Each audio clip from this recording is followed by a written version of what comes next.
I hid my gambling addiction from my wife, and she found out after I borrowed money from everyone she loves. I was standing in the elevator when my phone started vibrating in my jacket pocket. Not ringing, just vibrating. Long, steady, like it wasn't going to stop unless I acknowledged it. The elevator was slow, the kind that hesitates between floors. The lights hummed overhead, fluorescent and flat. I watched the numbers crawl down, 7, 6, 5, while the vibration pressed against my thigh, warm through the fabric. Someone had spilled something on the floor earlier. It smelled faintly sweet, sticky. My shoes made a soft sound when I shifted my weight. I didn't take the phone out. I already knew who it was. The elevator stopped on 3. The doors opened. No one got in. The hallway was empty, carpet darkened by years of foot traffic. I stared straight ahead, hands still, shoulders squared like I was waiting to be observed. The phone stopped vibrating. Then, a second later, a message preview lit the screen through the fabric. Her sister's name. The doors closed again. The elevator dropped the rest of the way too fast, like it had made up its mind. When it opened at the lobby, the air felt colder, sharper.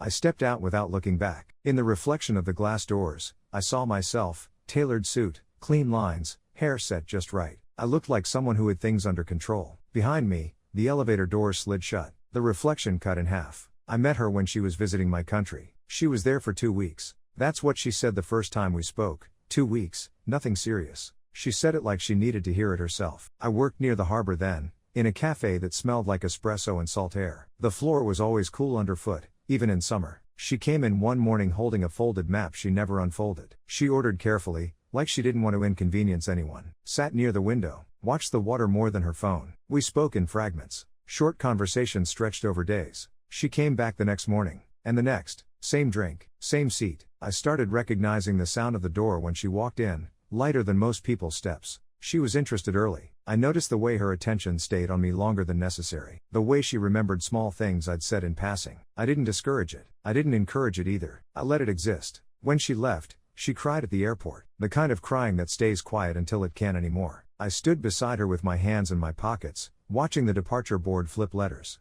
I told her we'd stay in touch. We did. Messages turned into calls. Calls got longer. She visited again, then again. Each time, she stayed longer. Each goodbye seemed heavier for her than the last. Eventually, she said she was falling in love. I didn't say it back right away, but I didn't stop her. She talked about the future like it was a plan she was assembling piece by piece. Where we'd live, what we'd do, how we'd manage the distance. I listened. I nodded. I let the shape of it settle around me. When she suggested I relocate, it sounded practical. Papers, a pathway, a solution. She became the reason. That's the version people understand. The truth is simpler. She offered structure, stability, access, a life already moving forward that I could step into without starting from zero. The immigration process was slow and clean. Offices with gray walls, plastic chairs bolted to the floor, forms stacked neatly in labeled folders. She organized everything, told me where to sign, reminded me which documents mattered. When the approval came, she cried again. I folded the paper carefully and put it in my jacket pocket. In the United States,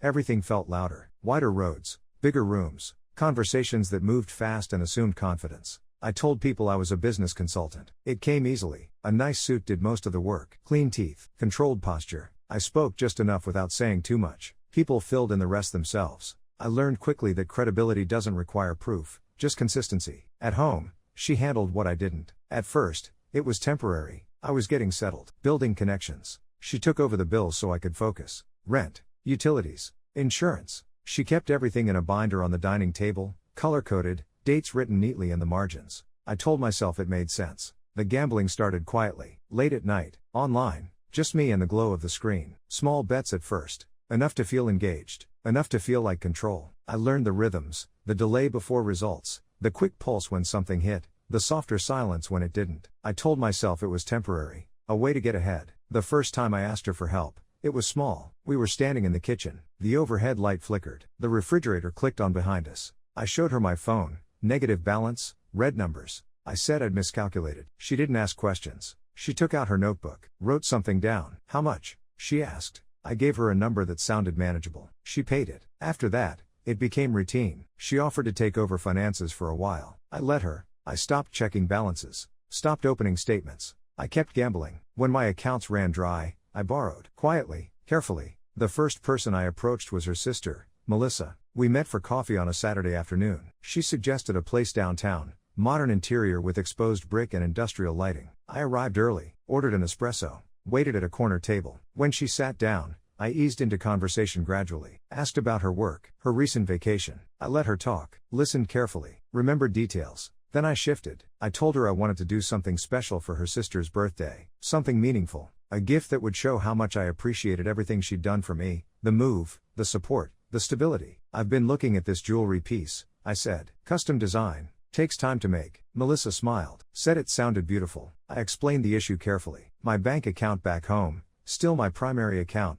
I said, had funds tied up in a transfer. International banking complications. The kind of bureaucratic slowdown that happens when you're not originally from this country. I made it sound frustrating but temporary. The deposit is due this week, I said, but the transfer won't clear for another 10 days. I gave her a specific amount, not too high, reasonable for a custom piece. Enough to sound significant without triggering suspicion. I'll pay you back the moment it clears, I said. I just don't want to miss the deadline. She hesitated for only a moment. Then she said yes. I thanked her, kept my expression grateful but composed. We finished our coffee, talked about other things. When we parted, she hugged me. The money arrived in my account 2 days later. I gambled most of it that same week. The second loan came from her cousin, David. I called him on a Thursday evening. Said I was planning a surprise anniversary trip. Wanted to book flights and a resort package before prices went up. Same story, funds temporarily inaccessible due to international banking delays. You know how it is, I said. Being from another country, everything takes twice as long to process. He understood. Said he'd dealt with similar issues when he studied abroad. He transferred the amount that night. Her college friend, Rebecca, was third. I met her at a networking event, one of those professional mixers she'd invited me to. Rebecca worked in marketing. We talked about industry trends. I mentioned a potential investment opportunity. Needed liquid capital quickly. My overseas accounts were solid, I explained, but accessing them from here involved conversion delays and verification processes. It's just the way foreign accounts work in the US system, I said. Everything's flagged for review. She nodded knowingly. I framed it as a short-term bridge loan, 3 weeks maximum. I'd pay interest if she wanted. She said that wasn't necessary. We were practically family. The money transferred the next morning. I kept detailed records. A notes app on my phone, password protected. Each name, each amount, each date. I told myself this was organizational discipline. Proof I intended to repay, but I never did. The gambling consumed everything. The loans disappeared into accounts I couldn't access anymore. Lost bets, failed predictions. The screen would go dark and I'd sit there feeling the weight of what I'd just done, then open another window and start again. I became careful about timing. When I saw Melissa at family dinners, I mentioned the jewelry designer having production delays, quality issues. I said it with the right amount of frustration. She sympathized. With David, I referenced travel industry disruptions, booking complications. He accepted it without question. Rebecca, I simply avoided. Stopped attending events where she might appear. At home, I maintained normalcy. I asked about her day, helped with small household tasks, remembered to buy groceries she mentioned needing. I stayed present enough to seem engaged, distant enough to avoid deep conversations. She noticed nothing, or if she did, she said nothing. The months accumulated. The debts remained unpaid. I started receiving messages. Melissa first. Hey, just checking in about that money. No rush, just want to make sure everything's okay with your bank situation. I responded quickly, apologized, explained additional complications. Currency exchange issues. I promised resolution within the week. The week passed. I sent another message. More delays. More technical language about international transfers and processing times. She stopped asking after the third excuse. David was more direct. He called one evening while I was alone in the apartment. I let it ring twice before answering. I need that money back, he said. No preamble. I've got expenses coming up. I apologized immediately. Explained that my home bank had frozen certain transactions pending documentation updates. Something about new international regulations post-2020. I made it sound bureaucratic and inevitable. I'm dealing with it, I said. Should be resolved soon. He asked for a specific date. I gave him one 3 weeks out. When that date came, I called him first. Got ahead of it. Explained another delay. Different department. More paperwork. I sounded frustrated with the system, not dismissive of his concern. He accepted it. Rebecca sent an email. Subject line, following up. Professional, polite. But the tone had shifted. She listed the date of the original transfer, the amount, the agreed timeline. I responded with a detailed explanation. My foreign bank account, which I described as holding most of my assets from before the move, was undergoing a standard audit. Common for accounts held by recent immigrants, I wrote. The audit temporarily restricted large transfers. I attached a screenshot, not from my actual bank, from a website I'd found that displayed generic account under review messages. I cropped it carefully, made sure no identifying information showed. She replied, okay, keep me updated. I didn't update her. The weight of it sat differently than the gambling losses. The gambling felt abstract. Numbers on a screen. Decisions made and unmade in seconds. No faces attached. But the loans had names. Voices. People who trusted me because of her. I acknowledged this in the way you acknowledge distant thunder. Present. Approaching. Not yet overhead. At night, I deleted message threads. Cleared recent calls from my phone log. I kept only the Notes app record, encrypted, hidden 3 folders deep. One Sunday afternoon, we had lunch with her family. Melissa was there. David. Rebecca wasn't, but her name came up. Someone mentioned seeing her at a work function. I ate slowly, contributed to conversation when appropriate, laughed at the right moments. Under the table, my phone buzzed. A text from David. We need to talk about the money. This week. I didn't check it until later. Responded after midnight. Apologized again. Promised contact with my bank's international department the next day. I never contacted anyone. The facade held because no one compared notes yet. Each person believed they were the only one helping. Each accepted my explanations because the explanations sounded technical and frustrating in ways that felt plausible. Being from another country became my most useful asset. Every delay could be blamed on unfamiliar systems.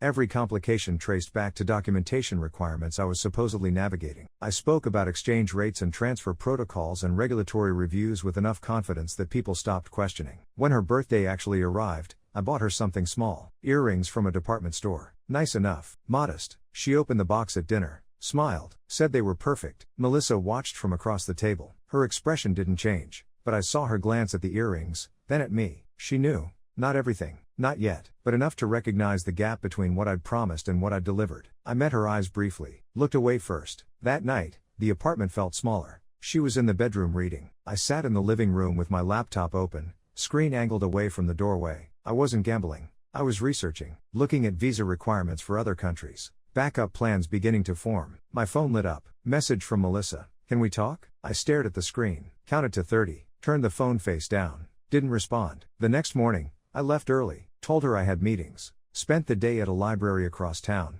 sitting in the reference section with my laptop, building spreadsheets of departure logistics. When I came home, she was at the dining table, papers spread out. She'd been organizing the binder again, but now there were other papers, printed emails, bank statements I didn't recognize. She looked up when I walked in. Melissa called me today, she said. I set my bag down carefully, took off my jacket, hung it on the hook by the door. She's been trying to reach you, she continued. About money you borrowed. I nodded slowly, started forming the explanation, but she held up her hand. David called too, she said, and Rebecca emailed. The room felt very still. She slid a piece of paper toward me, a timeline she'd constructed. 3 names, 3 amounts, 3 sets of dates. They all thought they were the only ones, she said. Her voice was quiet, factual. You told each of them it was for me. I sat down across from her, started to speak. She held up her hand again. I called your bank, she said. The one you actually use here. There's no freeze, no audit, no international transfer delays. I watched her hands on the table. Steady, no shaking. There never was, she said. The silence stretched. Outside, a car alarm went off. Stopped, started again. She pushed the papers toward me. This is what you did, she said. I need you to look at it. I looked. 3 loans, 3 people, 3 versions of the same lie, adapted slightly for each audience. Total amount, more than I'd tracked. The numbers were higher than I remembered. Interest I hadn't calculated. Time that had passed longer than I'd realized. They trusted you because of me, she said. I nodded. You used my relationships. I nodded again. She stood up, walked to the kitchen. I heard water running, a glass being filled. When she came back, she sat down again. I'm paying them back, she said. All of it. I started to protest. I'm paying them back, she repeated. Because they're my family, my friends. They'll never trust me the same way again, but I'm paying them back. She opened her notebook, showed me calculations, payment plans she'd already structured. This will take me 2 years, she said, maybe more. I looked at the numbers, watched her handwriting fill the margins with projected dates and amounts. The gambling? She asked. I nodded. All of it? Most of it. She closed the notebook, closed her eyes briefly. When she opened them, she looked directly at me. They asked about the gift, she said. The jewelry, the trip, the investment. I said nothing. There was never anything. Was there? She said. It wasn't a question. I shook my head. She stood up again. This time she didn't go anywhere, just stood there, hands at her sides. I need you to leave, she said. Not angry, not crying, just decided. Not tonight, she added, but soon. I nodded. She walked to the bedroom, closed the door quietly. I sat at the table for another hour, looking at the papers she'd left, the evidence assembled without drama, the damage quantified. Then I opened my laptop, started searching for flights. The night she found out wasn't loud. She sat at the dining table with her laptop open, phone beside it, papers spread out, not stacked, but arranged. She had spoken to her sister already. I could tell by the way she held her pen. When I walked in, she slid a bank statement toward me, someone else's name highlighted, dates that lined up too cleanly. I acknowledged some guilt, enough to sound human. I told her I'd been under pressure, that I'd lost control briefly. I said I needed to come first if I was going to fix it. She stared at me, not angry, focused. Over the next weeks, she tried to fix what I wouldn't. She called lenders, negotiated payment plans, took on extra work. Her name went on accounts I'd emptied. Her credit absorbed the damage. I moved through the apartment like a guest. Packed slowly. She asked me to stay, to work it out. I told her I needed space. I didn't leave all at once. That's the part people imagine incorrectly, that there was a bag packed in a rush, a slammed door, a final argument. It was slower than that. Administrative. Quiet. I stayed long enough to watch her reorganize the binder. She added a new section. Debt. Tabs labeled in her handwriting. She made calls in the mornings before work, voice low, measured. I could hear the cadence of customer service scripts through the walls. She wrote down names, extension numbers, confirmation codes. She dated everything. I stayed quiet. I moved carefully, like any wrong motion would draw attention. At night, I still gambled. Not because I needed to, because it was the only place left where the rules made sense. Win or lose. Input and result. No conversation. No history. The apartment felt smaller after she knew. Not tense. Organized. She stopped asking questions and started collecting information. That was worse. One afternoon, I came home and found a manila folder on my side of the table. My name written on the tab. Inside were printed screenshots, bank statements, messages I thought I'd deleted. A timeline. She had reconstructed it without drama. I flipped through slowly. The paper made a soft sound, dry and final. I recognized everything immediately. Nothing surprised me. That's how I knew it was over. She sat across from me, hands folded, watched my eyes move across the pages. I called everyone, she said. I needed to understand what was real. I nodded. Not agreement. Acknowledgement. She didn't cry. She asked practical questions. How much was left? What accounts existed? What names I used when I borrowed? I answered selectively. Enough to keep things moving. Enough to appear cooperative. That night, she slept on the couch. I lay awake in the bedroom, staring at the ceiling fan as it clicked unevenly with each rotation. I counted the clicks. Missed one occasionally. Started over. The next morning, she left early. I watched her through the window as she crossed the parking lot, binder tucked under her arm like a textbook. That was when I started planning the second relocation. I told her I needed distance to get clean. I said the word carefully, like a diagnosis. I implied a process without committing to it. She listened. She wanted to believe in systems. I researched countries the way other people research apartments. Visa requirements, entry lengths, banking access. I cleared browser history, used private tabs. At work, what people thought was work, I kept up appearances. Same suits, same tone. I talked about upcoming travel like it was consulting related. No one questioned it. One evening, her sister came over unannounced. I heard the knock from the bedroom. 3 firm taps. The kind that expect to be answered. I stayed still, let her open the door. They talked in the living room, voices low. I could hear my name repeated. Amounts mentioned. Pauses that meant listening. When her sister left, the apartment smelled faintly of her perfume. Something floral and sharp. She doesn't want to see you again, my wife said. She didn't look at me when she said it. She was wiping the counter with a damp cloth, moving in straight lines. I nodded. That night, I transferred the last available funds from an account she didn't know about. Not much. Enough for airfare. Enough to feel prepared. The day I left, I packed lightly. 1 suitcase. Documents in a folder. I dressed as if I were going to a meeting. I didn't wake her. At the airport, the terminal smelled like coffee and floor cleaner. The announcements echoed softly overhead. I checked in at the kiosk, watched my boarding pass print. I didn't text her goodbye. On the plane, I sat by the window, watched the city shrink into a grid of lights. I felt calm, not relieved. Calm like a decision had finally been executed. In the new country, everything reset easily. New SIM card, new apartment, new bank account. I chose places with neutral colors. Furniture that didn't invite memory. I told people I'd relocated for work. I didn't gamble for the first few weeks. I told myself that counted as change. Then one night, jet lagged, I opened a site I recognized. The interface loaded quickly. Familiar colors. Familiar layout. My hands moved without hesitation. Back home, what I still called home out of habit,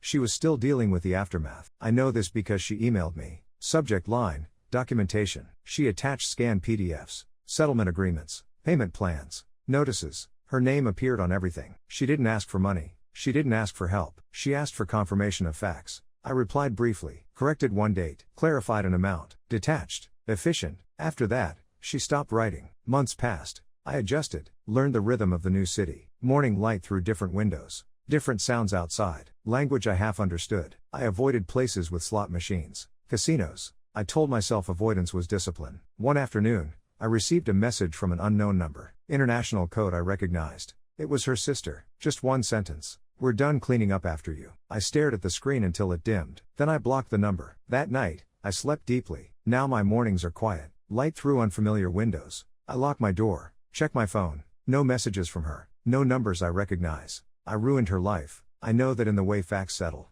not in the way apologies form. The weeks that followed were unremarkable. I established routines. Coffee at 7. Shower at 7:15. Out the door by 8. The new job, real this time, small consulting firm, legitimate contracts, kept me occupied during daylight hours. I answered emails, attended meetings, spoke in measured tones about market analysis and strategic projections. No one asked about my past. I rented an apartment on the 4th floor of a building near the business district. The walls were white. The furniture came with a lease. A bed, a desk, 2 chairs, a table. The kitchen had basic appliances. Everything functional. Nothing excessive. I kept my documents in a drawer by the entrance. Passport on top, visa papers beneath, bank statements filed by month. I checked them weekly, made sure nothing was irregular. The gambling continued, but differently. I set limits. Amounts I could afford to lose. Times I allowed myself to play. Friday nights only. After midnight. Never more than 2 hours. I treated it like scheduled maintenance. A controlled release. I told myself this was management, not addiction.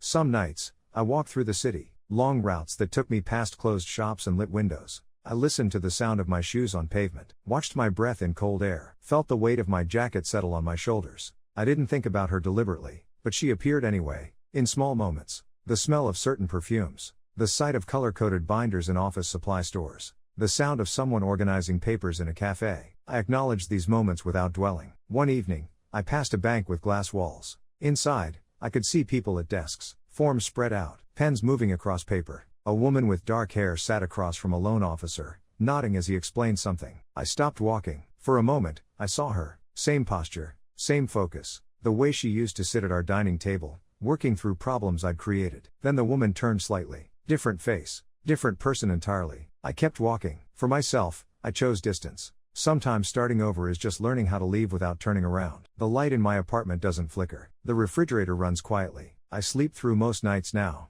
I don't think about accountability the way people expect. I think about logistics, outcomes, survival. I know what I did. I know who paid for it. I acknowledge that the way I acknowledge weather, fact, not negotiation. The quiet holds. Sometimes starting over isn't about becoming better. It's about becoming elsewhere.